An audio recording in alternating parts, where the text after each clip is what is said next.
جیسے غلام اپنے آقا کے سامنے چاپلوسی کرتا ہے، اس کی خوشامد کر کے وقت بسر کرتا ہے، اس کی ہر بات مانتا ہے، اس کا خوف دل میں رکھتا ہے، ایسے ہی اولاد کو ماں باپ کے سامنے زندگی بسر کرنی چاہیے۔ ماں باپ کی طرف محبت و شفقت کی نظر سے دیکھے، غصے سے نہ دیکھے، ماں باپ کی خدمت خود کرے، کسی دوسرے کے سپرد نہ کرے، ماں باپ اگر بلائیں تو سب کام چھوڑ کر چلائے۔ بہقی شریف میں حدیث پاک ہے، نبی پاک علیہ الصلوۃ والسلام نے فرمایا کہ اگر میں والدین یا ان میں سے کسی ایک کو پاتا، یعنی ان کی زندگی میں، وہ میری زندگی میں ہوتے اور میں عشاء کی نماز شروع کر چکا ہوتا اور نماز عشاء میں سورۃ الفاتحہ پڑھ رہا ہوتا، میری ماں مجھے بلاتی، اے محمد، بیٹا محمد، تو میں ان کی پکار پر لبیک کہتا۔ کنز الامال میں حدیث ہے، نبی پاک علیہ الصلوۃ والسلام نے فرمایا کہ تمہارے سے پہلے امتوں میں ایک بہت زیادہ عبادت گزار تھا۔ یہ کوئی کہانی نہیں ہے، قصہ کہانی نہیں ہے، نبی پاک علیہ الصلوۃ والسلام کا فرمان ہے، کنز الامال کی حدیث ہے۔ نبی پاک علیہ الصلوۃ والسلام فرماتے ہیں کہ تمہارے سے پہلے امتوں میں سے ایک بہت زیادہ عبادت گزار تھا، اس کا نام جریج تھا۔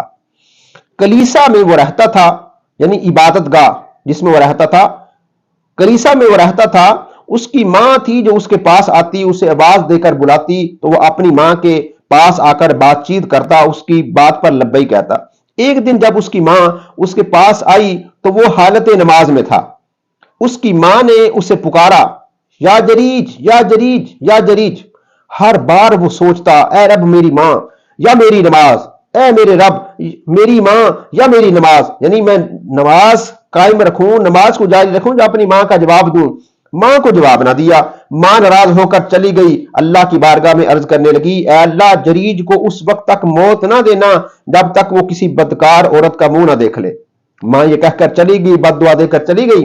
کچھ دنوں کے بعد اس علاقے کے سردار کی بیٹی چرواہے سے بدکاری کر کے حاملہ ہوئی اور اس نے بچہ جنا۔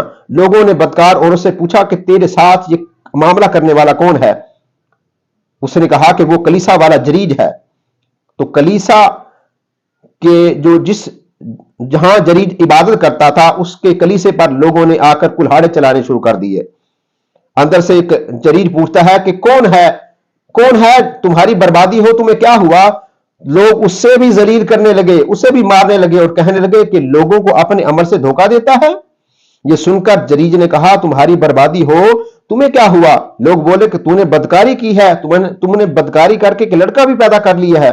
تو مسلم کی حدیث ہے، مسلم شریف میں مسلم شریف کی روایت کے اندر یہ لفظ موجود ہے، جریج نے کہا کہ میں جانتا ہوں یہ بچہ میرا نہیں ہے، لیکن یہ میری ماں کی بد دعا لگتی ہے جس کا وبال مجھ پر ہے۔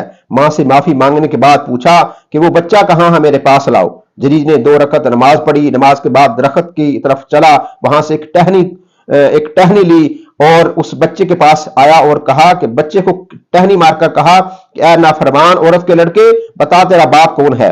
بچے نے کہا کہ فلاں چرواہا ہے۔ لوگوں نے جریج سے معافی مانگی اور کہا کہ آپ چاہیں ہم آپ کا کلیسا سونے چاندی کا بنا دیں۔ تو آگے سے اس نے کہا کہ بس جیسا تھا ویسے ہی بنا دو، ویسے ہی تعمیر کر دو۔ تو بہقی اور کنز الامال کی حدیث میں ہے، سید عالم صلی اللہ علیہ وسلم نے فرمایا کہ اگر جریج راہب سمجھدار عالم ہوتا، اسے یہ بات معلوم ہوتی کہ ماں کے بلانے کا وہ جواب دیتا رب تعالیٰ کی نفل عبادت کرنے سے بہتر ہے۔ اگر بندہ نفل عبادت میں مشغول ہے تو اگر اس کی ماں بلائے تو اسے جواب دینا یہ ضروری ہے۔ مسند الفردوس راوی انس بن مالک، نبی پاک علیہ الصلوۃ والسلام نے فرمایا کہ باپ کا اپنی اولاد کے لیے دعا کرنا ایسے ہے جیسے کسی نبی کا اپنی امت کے لیے دعا کرنا ہے۔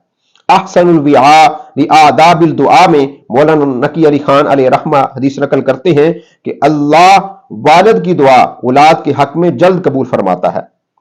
مسند الفردوس میں فاروق اعظم رضی اللہ تعالیٰ عنہ سے روایت ہے کہ حضرت موسیٰ علیہ السلام نے عرش کے نیچے ایک شخص کو دیکھا، عرض کیا مولا یہ کون ہے جس کو اتنی فضیلت، اتنا شرف حاصل ہوا ہے کہ جو تیرے عرش کے نیچے موجود ہے؟ ارشاد ہوا کہ میں تجھے اس کا نام تو نہیں بتاؤں گا لیکن اس کی 3 صفات سے باخبر کرتا ہوں۔ اللہ تبارک و تعالیٰ نے فرمایا کہ وہ یہ چغل خوری نہیں کرتا، یہ چغل خوری نہیں کرتا تھا، میری عطا پر حسد نہیں کرتا تھا، یعنی میں نے جس کو جتنا دیا ہے یہ خوش تھا، یہ حسد نہیں کرتا تھا، کسی کا مال دیکھ کر، کسی کی کوئی کامیابی دیکھ کر یہ جلتا نہیں تھا۔ اور تیسرا اس کا یہ وصف تھا کہ یہ والدین کے ساتھ حسن سلوک کرتا تھا۔ کنز الامال راوی انس رضی اللہ تعالی عنہ ہے، سرور کائنات صلی اللہ علیہ وسلم نے فرمایا کہ جب بندہ اپنے ماں باپ کے لیے دعا کرنا چھوڑ دیتا ہے تو اللہ تعالیٰ اس کا رزق روک لیتا ہے۔ اگر آپ چاہتے ہیں کہ آپ کے رزق میں اضافہ ہو تو آپ کو چاہیے کہ والدین کے لیے دعا کریں۔ کنز الامال سرکار اعظم صلی اللہ علیہ وسلم نے فرمایا کہ جو اپنے ماں باپ کی طرف سے حج کرے گا ان کی طرف سے بھی حج ادا ہو جائے گا اور اسے بھی 10 حجوں کا ثواب عطا فرمایا جائے گا۔ کنز الامال حضرت ابو بکر صدیق رضی اللہ تعالیٰ عنہ روایت کرتے ہیں کہ نبی پاک علیہ الصلوۃ والسلام نے فرمایا کہ جو شخص روز جمعہ اپنے والدین یا ان کی قبر کی زیارت کرے، یعنی اگر وہ زندہ ہیں تو ان کی، اگر وہ فوت ہو چکے ہیں تو ان کی قبر کی زیارت کرے، اس کے پاس سورہ یاسین پڑھے تو وہ بخش دیا جاتا ہے۔ کنز الامال کی ایک اور روایت ہے، راوی عبداللہ ابن عمر رضی اللہ تعالی عنہما ہے، نبی پاک علیہ الصلوۃ والسلام نے فرمایا کہ جو بانیت ثواب اپنے والدین یا ایک کی قبر کی زیارت کرے وہ حج مقبول کا ثواب پائے گا، اور جو شخص کثرت سے ان کی قبر کی زیارت کرے گا فرشتے بھی اس کی قبر کی زیارت کرنے کے لیے آیا کریں گے۔